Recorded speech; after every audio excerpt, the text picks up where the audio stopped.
Boksieri Kristian Prenga haron humbjen me Joshua nis pushimet në jug të Shqipërisë. Pas një prej përballjeve më të rëndësishme të karrierës së tij, boksieri shqiptar Kristian Prenga ka zgjedhur të pushojë në jug të vendit.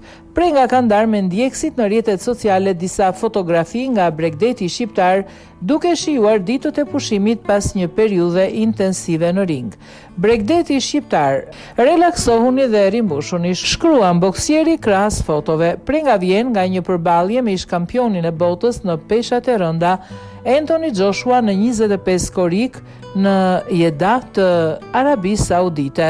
Edhe pse shqiptari u mund me nokaut teknik në raundin e dytë, ai befasoi të gjithë në raundin e parë duke rrëzuar Joshua 2 herë në tapet.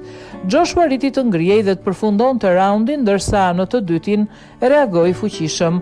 Britaniku goditi disa herë Prengën dhe detyroi arbitrin të ndërpriste përballjen, duke siguruar fitore me nokaut në raundin e dytë.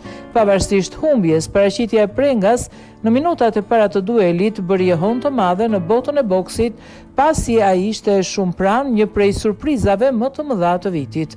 Vetë Joshua vlerësoi shqiptarin pas ndeshjes duke cilësuar një kundërshtar të fortë dhe të qëndrueshëm. Tashmë Prenga duket se ka zgjedhur të marrë pak kohë për veten dhe të shijojë pushimet në bregdetin shqiptar pas një periudhe të gjatë përgatitjesh dhe një prej sfidave më të mëdha të karrierës së tij. Për boksierin nga Oroshi, përballja me Joshua ishte një mundësi për të dalë në skenën e madhe të boksit botror, ndërsa pushimet në Shqipëri vijnë si një moment relaksi përballë sfidave të ardhshme në ring. Ajo ndeshje u shoqërua me polemika të shumta, një pjesë e mbështetën boksierin Prenga, ndërsa një pjesë e kritikuan për faktin se humbi ndeshjen në raundin e dytë kur kishte mundësi të bënte diçka më shumë, aq më tepër pasi e rrëzoi 2 herë Joshuan më përpara.